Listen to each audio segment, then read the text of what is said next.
ரூத்துடைய வாழ்க்கையை கொஞ்சம் எடுத்து பாருங்க. ரூத்துடைய வாழ்க்கையை பாருங்க. அவளுடைய வாழ்க்கையில் எவ்வளவு பெரிய மாற்றத்தை அவள் கண்டடைந்தால் பாருங்க.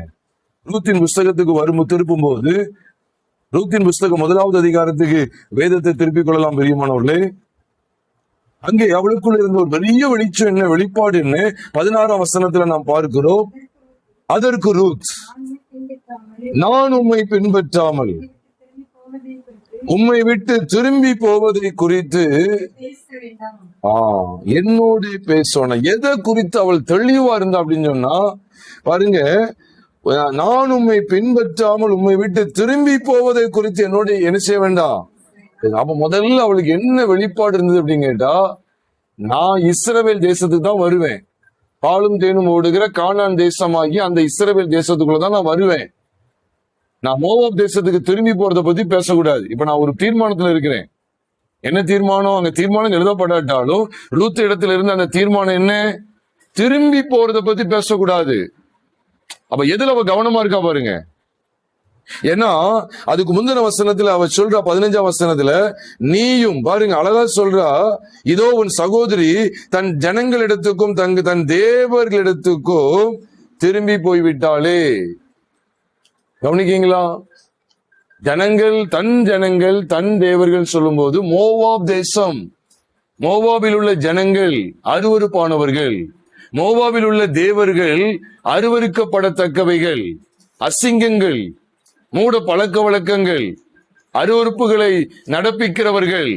இந்த மோவாப் எப்படி வந்ததுன்னா அதையும் சுருக்கமா சொல்றேன், இப்ப எடுக்க வேண்டாம்.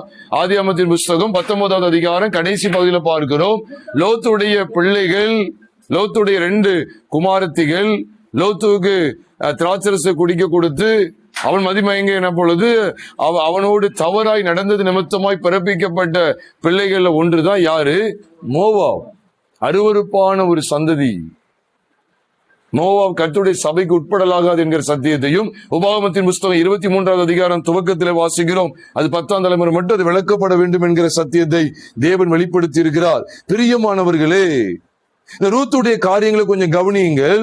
இங்க வேதம் என்ன சொல்லுது? அவளுடைய மாமி சொல்லுகிறாள், ஒருபால் தன் மாமியை முத்தமிட்டு போனாள், ரூத்தோ அவளை விடாமல் பற்றி கொண்டாள் என்று 14ஆம் வசனத்துல வாசிக்கிறோம்.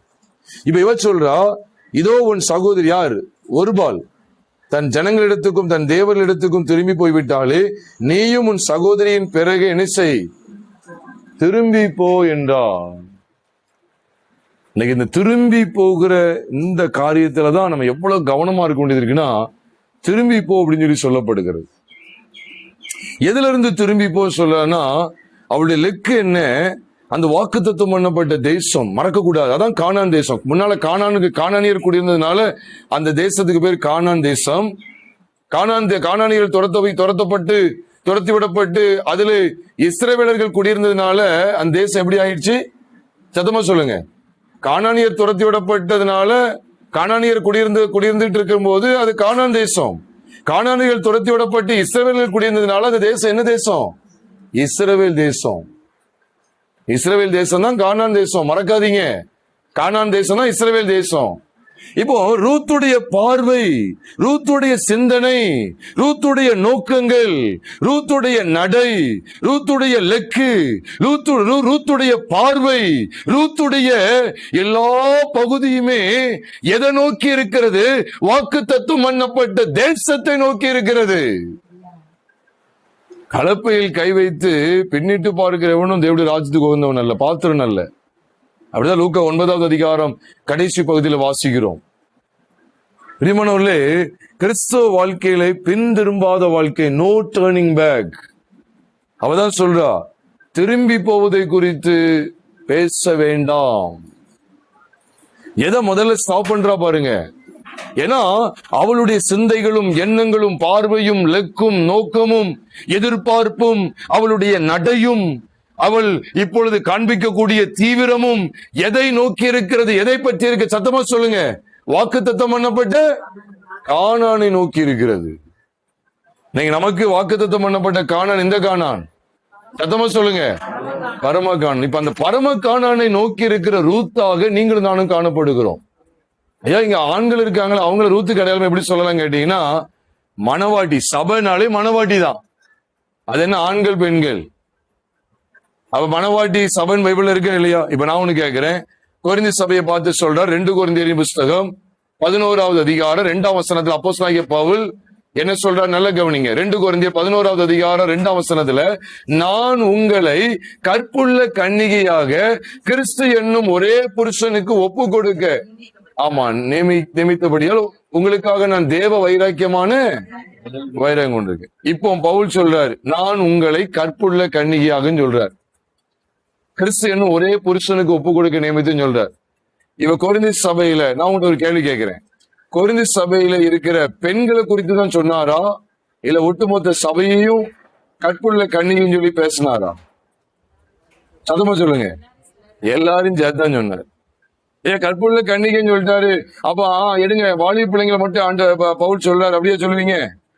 இல்லை, அது ஆண்களோ பெண்களோ, தகப்பன் ஸ்தானம் தாய் ஸ்தானமோ, அல்லது வாலிப பிள்ளைகளோ சிறு பிள்ளைகளோ, கர்த்தராகிய இயேசு கிறிஸ்துவை பற்றுகிற விசுவாசத்தினாலே ரட்சிக்கப்பட்ட, கர்த்தராகிய இயேசு கிறிஸ்துவின் இரத்தத்தினாலே கழுவப்பட்டு நீதிமான்களாக்கப்பட்ட அத்தனை பேருமே கற்புள்ள கன்னிகை என்கிற ஸ்தானத்திலே வர்ணிக்கப்படுகிறார்கள், அடையாளப்படுத்தப்படுகிறார்கள். பிரியமானவர்களே, இதை கவனத்தில் கொள்ளுங்கள். நம்ம எல்லாருமே கற்புள்ள கன்னிகைங்கிற அந்த ஸ்தானத்தில் இருக்கிறோம். மணவாட்டியாகிய சபை, மணவாட்டியாகிய சபை. அப்ப காரியங்கள் விளங்குதா? அப்ப ரூத் உண்மையாவே ஒரு மணவாட்டியாகிய சபையை போல காணப்படுகிறாள். ஒரு பால் ஓடி போயிட்டா, ஒரு பால் போயாச்சு. ஆனால் ரூத் என்ன சில விடாமல் பற்றி கொள்ளுகிறாள். ரூத்துடைய பார்வை எல்லாம் எதுன்னு பாருங்க பிரியமானவர்களே, வாக்குத்தத்தம் பண்ணப்பட்ட தேசம். நீங்க நகோமியை பின்பற்றும், நகோமிங்கிறது அது காரியம் கிடையாது. இப்ப இதுக்கு முன்னாடி நகோமி இல்லாமையா வாழ்ந்தா? நகோமியோட தான் வாழ்ந்துட்டு இருக்கிறா. நீங்க போற இடத்துக்கு நான் போவேன்னா இப்ப நகோமியோட தான் இருக்கிறா. இப்ப அவளுடைய நோக்கம் எல்லாம் எந்த தேசத்தை பற்றியதுன்னா இஸ்ரவேல் தேசத்தை பற்றி, கானான் தேசத்தை பற்றியது. பிரியமானவர்களே, நமக்கு இப்ப லக்கு இந்த கானான் கிடையாது. இந்த இப்ப இஸ்ரவேல் தேசமா இருக்குது, இந்த கானான் தேசம் கிடையாது. நமக்கு லக்கு எது? பரம கானான், பரலோக ராஜ்யம். இப்ப அந்த கானானை நோக்கி இருக்கிற ரூத் ஆகிய நீங்களும் நானும் இப்ப என்ன சொல்லணும் தெரியுமா? திரும்பி போவதை குறித்து என்கிட்ட பேசக்கூடாது, பேச வேண்டாம். நான் மீண்டும் அழுத்தம் கொடுக்கிறேன், குற்றப்படுத்துறேன். இன்னைக்கு அநேக போதகங்கள் உங்களையும் என்னையும் பரலோக தரிசனத்தை விட்டு அழியாத ராஜ்யத்தின் பார்வையை நகர்த்தி விலக்கி திரும்பும்படி செய்கிறது. நகமி சொல்றது போல இருக்கு, நீ திரும்பி போன மாதிரி. அநேக வார்த்தைகள், அநேக பிரசங்கள் எப்படி இருக்குன்னா, இந்த உலகத்தை மட்டுமே காமிச்சு கொடுக்க, போ மோவாபுக்கு போ, இஷ்டப்படி வாழு. ஒரு இடத்துல சொல்லி வருத்தப்பட்டு என்று சொன்னாங்க. ஒரு போதகர் சொன்னாராம், வாலிப பிள்ளைகளை பார்த்து, நடந்த உண்மையான சம்பவம். நீ இஷ்டப்பட்ட ட்ரெஸ் உடுத்தலாம், லிப்ஸ்டிக் போடுறியா போடு, டிஷர்ட் போடுறியா போடு. வாலி பெண் பிள்ளைகளுக்கு இந்த வயசுல நீ அனுபவிக்காம வேற எந்த வயசுல அனுபவிக்க போற, இப்படி சொல்லி கொடுக்குறாங்களாம். இதுதான் நல்ல கவனிங்க, இதுதான் நீ திரும்பி போ, மோவாபுக்கு திரும்பி போக வைக்கிற காரியம். அருவருப்பான காரியங்கள், அருவருப்புகளுக்கு இடம் கொடுக்கிறாங்க. பிரியமானவர்களே, ரூத்துக்கு இருந்த முதல் தரிசனம் என்ன? ரூத்துக்கு இருந்த வெளிப்பாடு என்ன? திரும்பி போவதை குறித்து பேச வேண்டாம். எனக்கு இதுதான் பரம கானான். கானானை நோக்கியது என் பார்வையும் சிந்தையும் எண்ணமும் என் நடையும் என்னுடைய ஒவ்வொரு அசைவும் கானான் ஆகிய அந்த இஸ்ரவேல் தேசத்தை நோக்கி இருக்கிறது. திரும்பி போவதை குறித்து பேசக்கூடாது. நம்மளும் உறுதியா இருக்கிறோமா? இந்த ரூத்தை போல உறுதியா இருக்கிறோமா?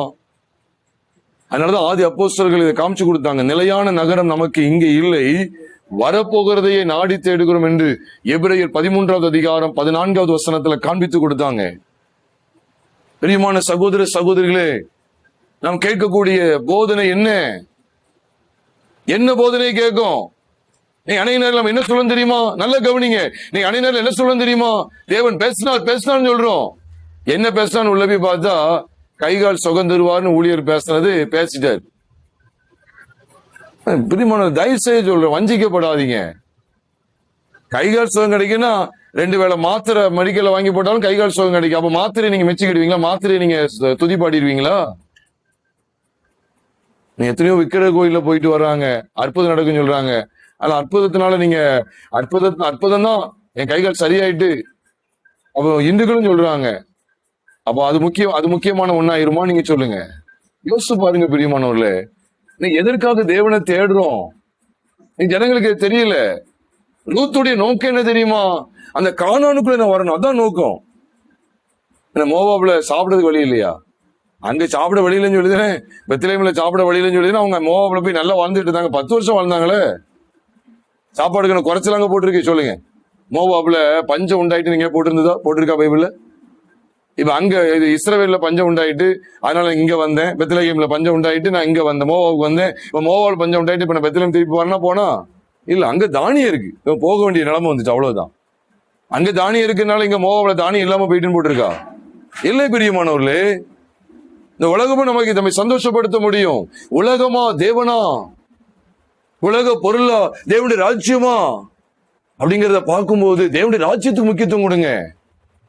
அதனாலதான் இன்னைக்கு சில ஆள்கிட்ட எங்க சபையில அதான் சொல்றேன், ஐயா நான் சபையில் இப்படியே சொல்றது, நீ உலகத்துக்கானவைகளை குறித்து யாராவது பேசுறாங்கன்னா சிலுவையில் அறையப்பட்ட கிறிஸ்து அங்கே நிராகரிக்கப்பட்டார் என்றால் அந்த செய்தி கர்த்தரிடத்துல வந்த செய்தி கிடையாது. நல்ல கவனிங்க பிரியமானவர்களே. நாம் கேட்கக்கூடிய ஒவ்வொரு தேவனுடைய வார்த்தையும் உங்களையும் என்னையும் இந்த பூமியிலே பரிசுத்தத்தின் பாதையிலே நடத்தி நடத்தி நடத்தி முடிவிலே நித்திய ராஜ்யமாகிய தேவனுடைய பரலோக ராஜ்யத்துக்கு நித்திய ஜீவனை சுதந்திரிக்க செய்யும்படி என்னையும் உங்களையும் நடத்த வேண்டும். இல்லாவிட்டால் அத்தனையும் போலி. நடக்காதீங்க. இந்த இடத்துல கூடியிருக்கிற அருமையானவர்களே, நீ எந்தெந்த சபைக்கு போறவங்களா இருந்தாலும் சரிதான், இத குறித்து கவனம் உள்ளவங்களா இருங்க. ரூத்துக்கு எந்த சிந்தை இருந்தது தெரியுமா? அழிந்து போகிற மோவாப் அல்ல, அந்த இடத்துல கானான். உண்மையிலே அந்த இஸ்ரவேல் தேசமும் அழிந்து போகிறதா. ஆனா நமக்கு தான் தெரியும் அது எதுக்காக வெளிப்பாடாய் சொல்லப்பட்டிருக்கு. வாக்குத்தத்தம் பண்ணப்பட்ட தேசம்.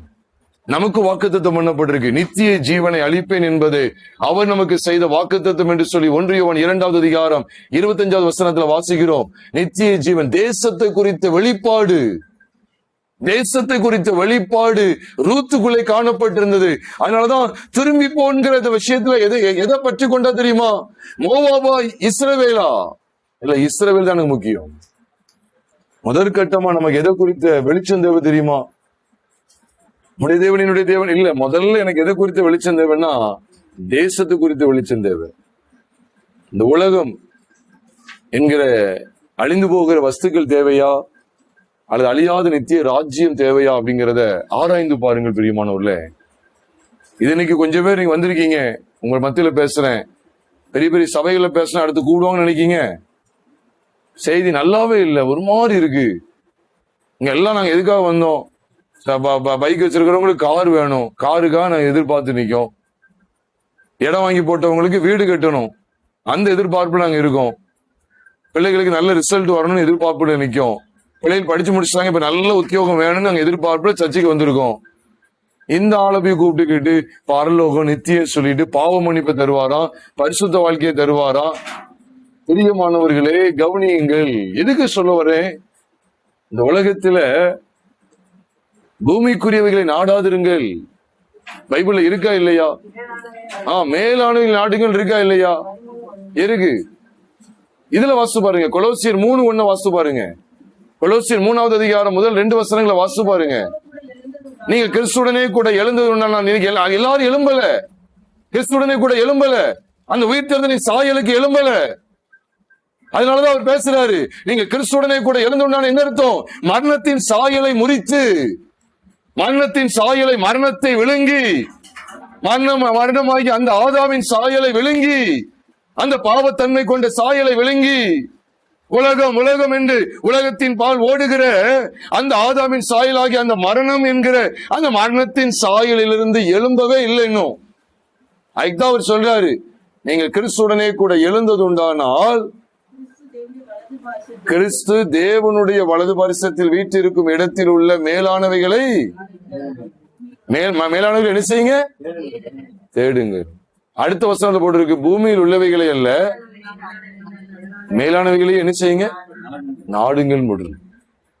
பூமியில் உள்ளவைகளை, அது புரிஞ்சுட்டா பாயிண்ட் பிடிச்சிட்டீங்களா? பூமியில் உள்ளவைகளை அல்லங்கிறது எத்தனை பேர் சொல்ல போறீங்க? அல்லன்னு எத்தனை பேர் சொல்ல போறீங்க? பைபிள் அல்லன்னு சொல்லுது, எத்தனை பேர் சொல்ல போறீங்க? இது விளையாட்டு காரியங்கள் கிடையாது. இதுல தடுமாறணும்னா விபரீதம் ஆயிரும். இத கோட்டையை விட்டோம்னா விபரீதம் தான். பூமியில் உள்ளவைகளை அல்ல அப்படிங்கிற இடத்துக்கு வந்துட்டீங்களா? ஐயா, பூமியில் உள்ளவைகள்னா உலகத்தையும் மட்டும் சொல்லல, ஒட்டுமொத்த பூமியில் உள்ளவைகள் சொல்றாரு. ஒரு மரத்தை கூட சிக்க கூடாது. இந்த மரம் நல்லா எனக்கு பலன் தருது, முருங்கை மரம், முருங்கை காய் எனக்கு நல்லா தருது, இந்த முருங்கை மரம் தான் நமக்கு நல்ல உதவியா இருக்கு, இந்த முருங்கை மரத்து மேலே அடிச்சிட்டு இருக்க கூடாது. ஒரு உதாரணத்துக்கு சொல்றேன். பூமியில் உள்ளவைகளை அல்ல. ஏன் இங்க இருக்கிற ஒரு பாட்டு புக்கா இருந்தாலும் இந்த பாட்டு அடிக்க வேண்டாம், இதுக்கு அடிக்க வேண்டாம். பாட்டு புக் இருந்தாலும் கர்த்தருக்கு ஸ்தோத்திரம், இல்லாம இருந்தாலும் கர்த்தருக்கு ஸ்தோத்திரம். கையில வாட்ச் எனக்கு இருந்தாலும் ஸ்தோத்திரம், இல்லாட்டாலும் மணி பார்க்காம இருக்கணும், அதுக்கும் கர்த்தருக்கு ஸ்தோத்திரம். ஐயோ, நான் வாட்ச் இல்லாம இருக்க மாட்டேன், வாட்ச்ன்னு சொல்லி அலையக்கூடாது. உங்களுக்கு புரியுதா? இப்போ பூமியில் உள்ளவைகளை சத்தம் வரமாட்டேங்க, அல்லன்னு வரமாட்டேங்க, அல்ல போறீங்களா? போ பூமியில் உள்ளவைகளை அல்ல பூமியில் உள்ளவைகளை, ஆமா, அந்த அல்ல இல்ல, அப்படி அல்லி, அந்த அல்ல இல்ல, இது இந்த அல்ல. அளவு சொல்றாங்க இல்ல அப்படின்னு, அதான் கரெக்ட். அப்போ இதை குறித்த செய்தி எப்ப கேட்டீங்க? உங்கள்கிட்ட கேட்கணும், அதான் கேட்கணும். சபையில என்னைக்கு கேட்டீங்க? பூமியில் உள்ளவைகளை அல்லன்னு சொல்லி இந்த செய்தி குறித்து என்ன கேட்டீங்க? எத்தனை வருஷம் ஆச்சு? ரொம்ப வருஷம் ஆயிட்டு சொல்றீங்க. பாருங்க, இன்னைக்கு நிலைமை இதான், நிலைமை இன்னைக்கு இதுதான். ஏன் ரொம்ப வருஷம் ஆயிட்டு தெரியுமா? அது ஊருகா மாதிரி தொட்டுக்கிட்டாங்க. ஏன்னா விசுவாசி பிடிச்சிருவான்ல. என்ன பாஸ்டர் கொலோசி 3ஆம் அதிகாரத்துக்கு வரமாட்டேங்காரு, அவர் அங்கங்க அப்படி ஜெபம் அப்படி இப்படி போய்கிட்டு இருக்காரு. 3ஆம் அதிகாரத்துக்கு வரமாட்டேங்காரு. 3ஆம் அதிகாரம் முதல் பகுதியில முக்கியமானது இருக்கு, அதுக்குள்ள வரமாட்டேங்காங்களே. பூமியில் உள்ளவைகளை அல்ல அப்படின்னா இன்று போட்டுட்டாரு. தப்பு, அது கிடையாது. மேலானவைகளையே என்ன செய்யுங்க? நாடுங்கள் இருக்கு.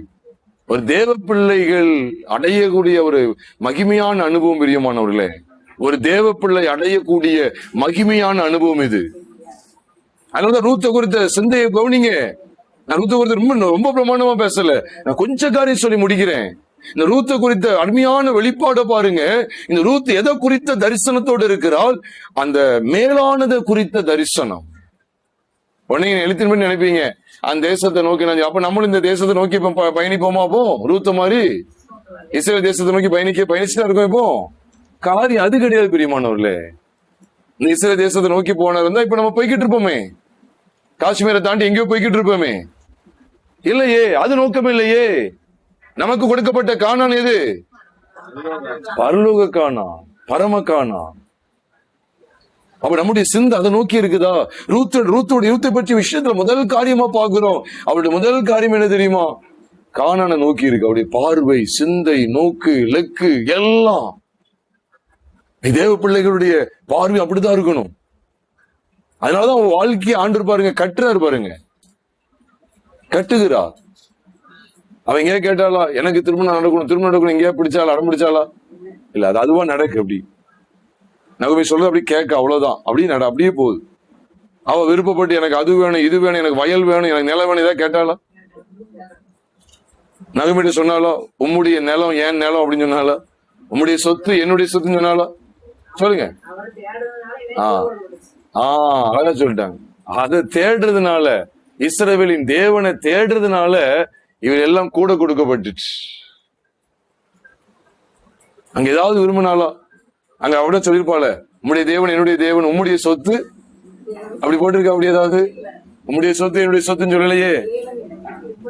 தேவனை அறிகிற அறிவு தான் எனக்கு தேவை. தேசத்தை அறிகிறான் தேவன், அங்கதான் வாசம் பண்ணுகிறாருங்கிறது அந்த காலத்துடைய காரியம் என்ன? தேவன் மோவாப்லயே வாசம் பண்ணுவாரு? சொல்லுங்க. தேவன் எகிப்தில் வாசம் பண்ணுவாரா? எகிப்தில் வாசம் பண்ணுவார்னு சொன்னாதான் இஸ்ரேல் ஜனங்களை எகிப்திலிருந்து வெளியே கொண்டு வரண்டாமே. 430 வருஷம் இங்க இருந்தீங்கல்ல, இங்கே இருந்துரு, இங்கே எனக்கு ஆராதனை செய்ய எனக்கு ஒரு வாசஸ்தலத்தை ஏற்படுத்துன்னு சொல்லியிருப்பாருல்ல. ஆண்டவர் அப்படியே செஞ்சாரு. எனக்கு ஆராதனை செய்ய என் ஜனங்களை அனுப்பிவிடு என்று சொல்லி யாத்திராமம் 8ஆவது அதிகாரம் 1ஆம் வசனத்துல சொல்றாரு. அதே யாத்திராமம் 9வது அதிகாரம் 1ஆம் வசனத்துல எனக்கு ஆராதனை செய்ய என் ஜனங்களை போகவிடு என்று சொல்லுகிறார். பிரியமானவர்களே, அப்ப எகிப்தில் ஒரு வாசம் பண்ண மாட்டார். புரியுது உங்களுக்கு? இஸ்ரவேல் துதிகளுக்குள்ளே வாசமாயிருக்கிற தேவரீரே பரிசுத்தர் என்று சொல்லிதான் சங்கீதம் 22ஆம் சங்கீதம் 5ஆம் வசனத்துல வாசிக்கிறோம். அப்ப ரூத்துடைய தரிசனத்துக்குள்ள வாங்க. ரூத்துக்குள்ளே காணப்பட்டிருந்த தரிசனம், ரூத்தினுடைய லெக்கு, ரூத்தினுடைய பார்வை தேசத்தை பற்றியது, தேசத்தில் இருக்கிற தேவனை பற்றியது. மரணம் அடைஞ்சு எல்லாம் அப்படின்னா என்ன சொல்ல வர தெரியுமா? மரணம் அடைஞ்சா நாங்க மரணம் அடைவேன், நீ போற இடத்துல நான் போவேன். அப்படி அர்த்தம் என்ன தெரியுமா? எனக்கு அங்க மட்டும்தான் எனக்கு வேணும், வேற எந்த இடமும் எனக்கு வேண்டாம். மோவாப்ல எனக்கு வேண்டே வேண்டாம். மோவாங்கிறது பழைய வாழ்க்கை, அசுத்தமான வாழ்க்கை. பைபிள் சொல்லுகிறது நம்முடைய பழைய மனுஷன் அவரோட கூட சிலுவையில் அறையப்பட்டது என்று அறிந்திருக்கிறோம் என்று ரோமர் 6வது அதிகாரம் 6ஆம் வசனத்தின் பின்பகுதியில் வாசிக்கிறோமே. பிரியமானவர்களே, மோவாப் அறையப்பட்டு விட்டாயிச்சா? அல்லது மோவாப் இன்னும் நமக்குள்ளே பிழைத்து இருக்கிறானா? நான் திரும்பி போறதை பத்தி பேச வேண்டாம்னு சொன்னா அதோட அர்த்தம் என்ன? மோவாபுக்கு திரும்புகிறது குறித்து பேச வேண்டாம், அதான் உண்மையான அர்த்தம். மோவாபு ரூத்துக்கு அது என்ன வாழ்க்கை தெரியுமா? பழைய வாழ்க்கை, பழைய மனுஷனை குறிக்கிறது, பழைய மனுஷனை குறிக்கிறது. அப்ப ரூத்துடைய முதல் காரியம் என்ன? பழைய வாழ்க்கைக்கு முற்றுப்புள்ளி வைக்கிறாள். அப்ப நம்முடைய வாழ்க்கையிலும் இந்த ரூத்துடைய அடையாளத்தை நாம் பார்க்க அழைக்கப்பட்டிருக்கிறோம். பிரியமானவர்களே, இது எதை காண்பிக்கிறது? நாமும் நம்முடைய பழைய வாழ்க்கையாகிய மோவாவை, பழைய மனுஷனாகிய அந்த மோவாவை, அந்த ஆதாமை நாம் முடிவு கட்ட வேண்டும். அந்த ஆதாமுக்கு முடிவு கட்ட வேண்டும். அது எங்கதான் முடிவு கட்டுறாரு? ரோமர் 6வது அதிகாரம் 6ஆம் வசனத்தை போட்டிருக்கு. நாம் இனி பாவத்துக்கு ஊழியம் செய்யாத படிக்கு பாவ சரீரம் ஒளிந்து போகும் பொருட்டாக நம்முடைய பழைய மனுஷன் அவரோட கூட சிலுவில் அறையப்பட்டது என்று அறிந்திருக்கிறோம். ரூத் அறிந்திருந்தாலே நாம் அறிந்திருக்கிறோமா? அப்ப ரூத் இடத்துல சிலுவை பற்றிய உபதேசம் காணப்படுகிறது. பிரியமானவர்களே, ரூத் இடத்துல இப்படிப்பட்ட ஒரு சிலுவை பற்றிய உபதேசம் காணப்படுகிறது. பழைய வாழ்க்கையை முடிவு கட்டுகிறாள். அதுதான் புதிய ஏற்பாட்டில் காண்பிக்கப்படுது. எங்கே பழைய மனுஷன் மரிக்கிறான் சொல்லுங்க? எங்கே பழைய ஒரு கேள்வி கூட கேட்கிறேன், எங்கே பழைய மனுஷன் மரிக்கிறான்னு சொல்லி ரோமர் 6:6 சொல்லுகிறது. சரியா, கரெக்டா சொல்லணும். ரோமர் 6:6 பார்த்தே சொல்லுங்க. எங்கே நம்முடைய பழைய மனுஷன் மரிக்கிறான் பைபிள் சொல்லுது? சத்தமா சொல்லுங்க. சிலுவையில். எங்கே மரிக்கிறான் என்று போட்டிருக்கு? சிலுவையில். அப்போ ரூத்துக்கு எங்க மரிக்குது பாருங்க. ரூத் என்ன சொல்லுகிறாள்? திரும்பி போவதை குறித்து பேச வேண்டாம், பழைய மனுஷனிடத்துல நான் போக மாட்டேன். பழைய மனுஷனுக்கு விடை கொடுத்தாயிச்சு, பழைய வாழ்க்கைக்கு விடை கொடுத்தாயிச்சு. பழைய ரூத் இல்லை, பழைய ரூத் அங்க மோவாபோடு முடிந்து விட்டது. இந்த வெளிப்பாடு எப்படி கிடைக்கும்? நமக்கு எப்படி கிடைக்கும் சொல்லுங்க? எதுல இருந்து கிடைக்கும்?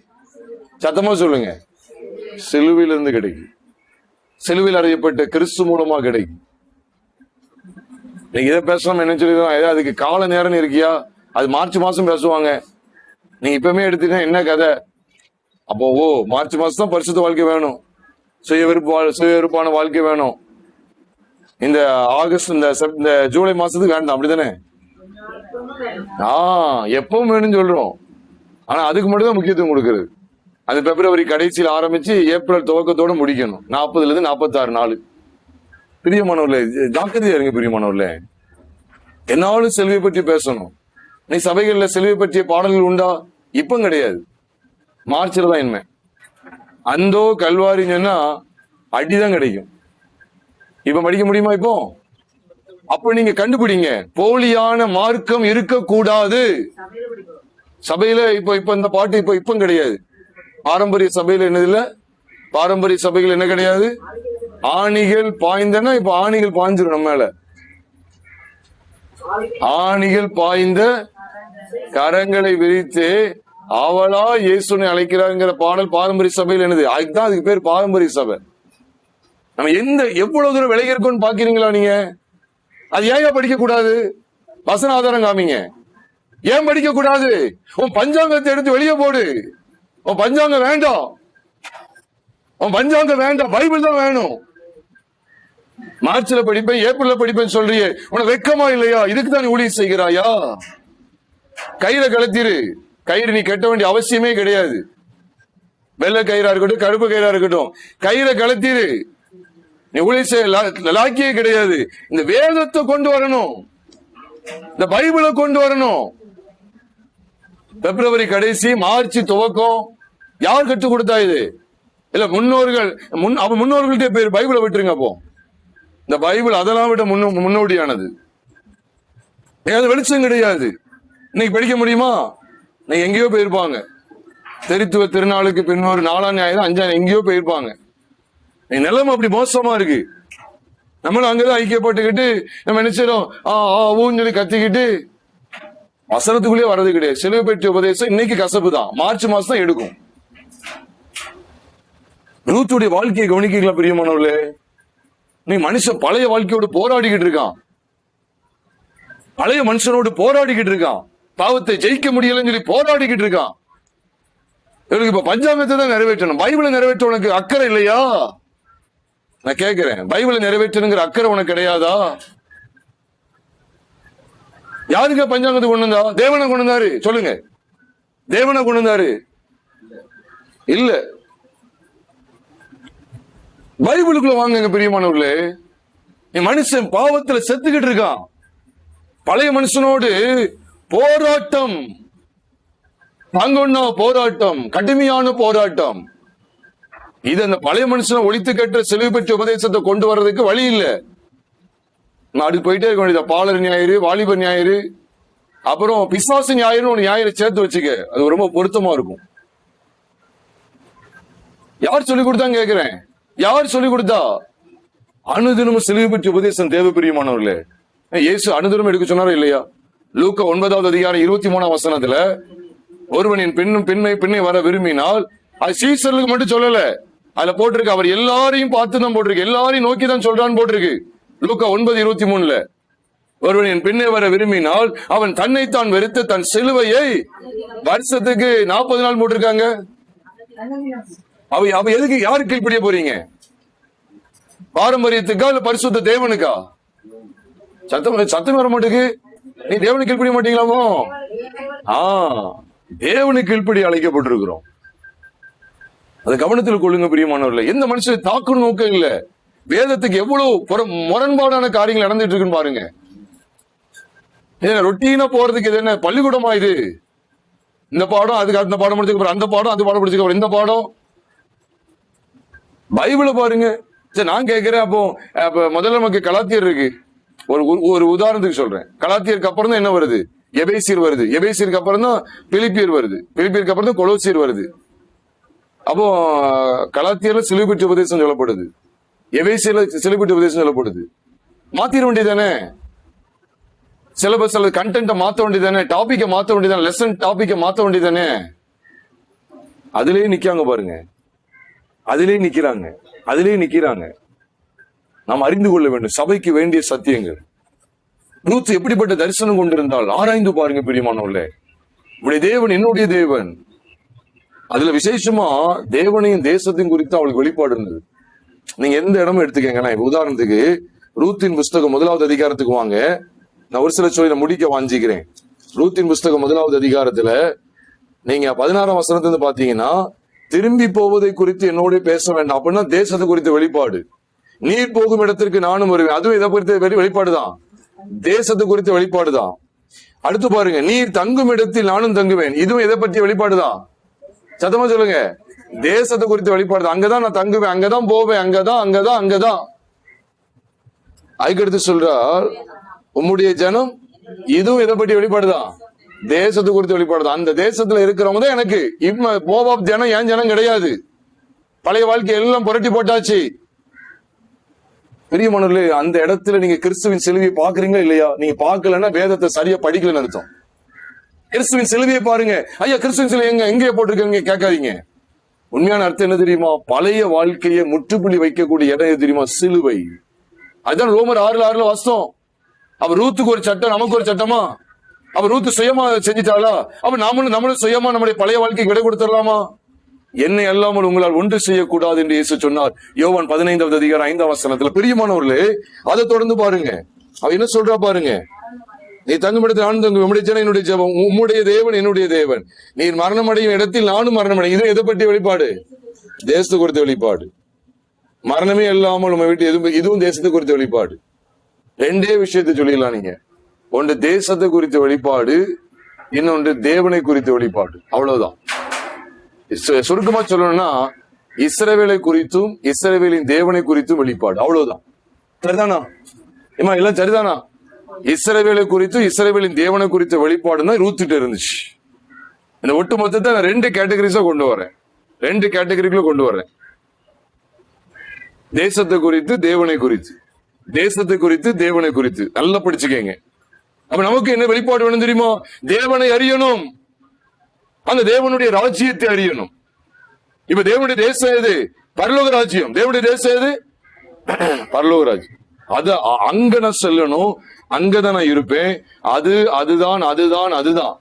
அதனாலதான் அது சிம்பாலிக்கா காண்பிக்கப்படுது. இஸ்ரவேல் தேசம், அந்த எருசலேம்ங்கிற அந்த பரிசுத்த ஸ்தலம், எருசலேம்ங்கிற பரிசுத்த நகரம் எதுக்கு சிம்பாலிக்கா காண்பிக்கப்படுது தெரியுமா? பரம எருசலேமுக்கு சிம்பாலிக்கா, அடையாளமா, ஒப்புமையா காண்பிக்கப்பட்டிருக்கு. பரம எருசலேம் மேலிருந்து இறங்கி வர கண்டேன்னு சொல்லி யோவான் அப்போஸ்தலன் சொல்றாரா இல்லையா?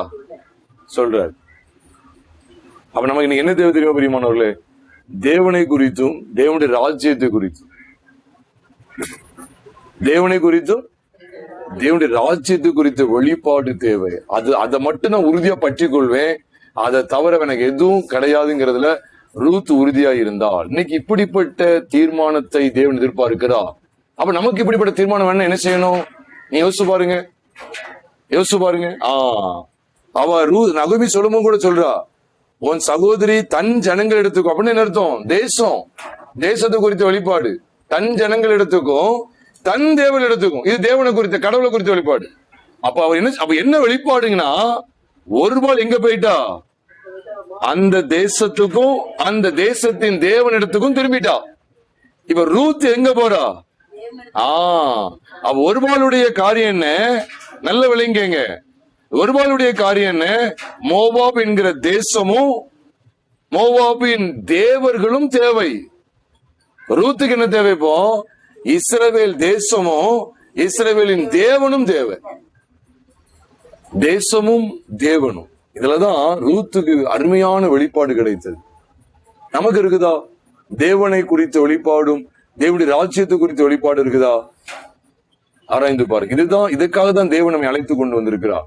தேவனை அறியணும், தேவனுடைய ராஜ்யம். அதுதான் தேவனுடைய ராஜ்யம். அதனாலதான் பாருங்க, இயேசுவானவர் சொல்லும் போது யோவான் சுவிசேஷம் 17வது அதிகாரம் 3ஆம் வசனத்துல, ஒன்றான மெய்தேவனாகிய உம்மையும் நீர் அனுப்பினவராகிய இயேசு கிறிஸ்துவையும் அறிவதே நித்திய ஜீவன்.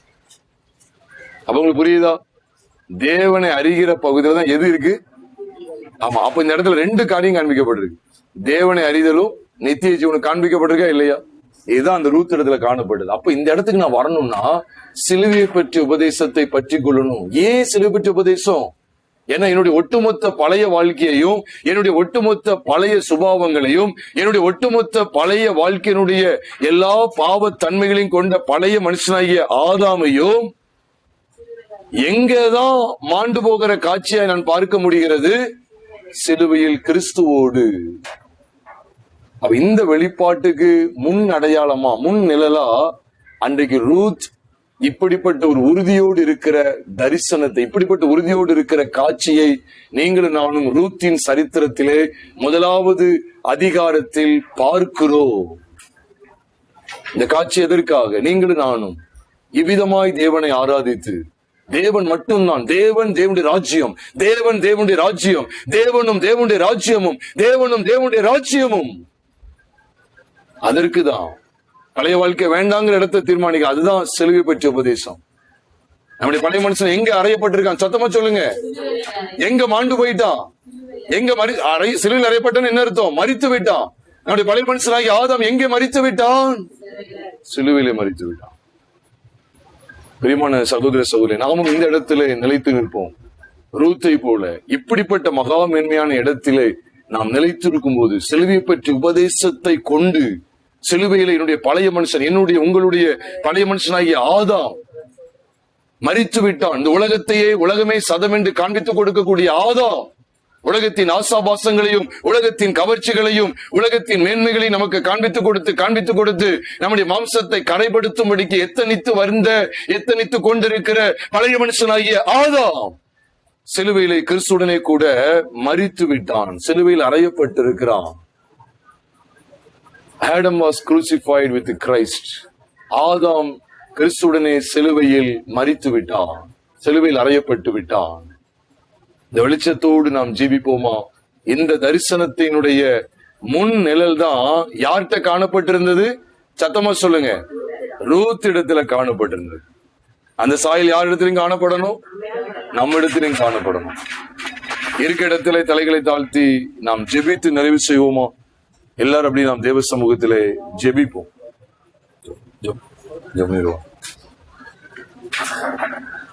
மகா பரிசு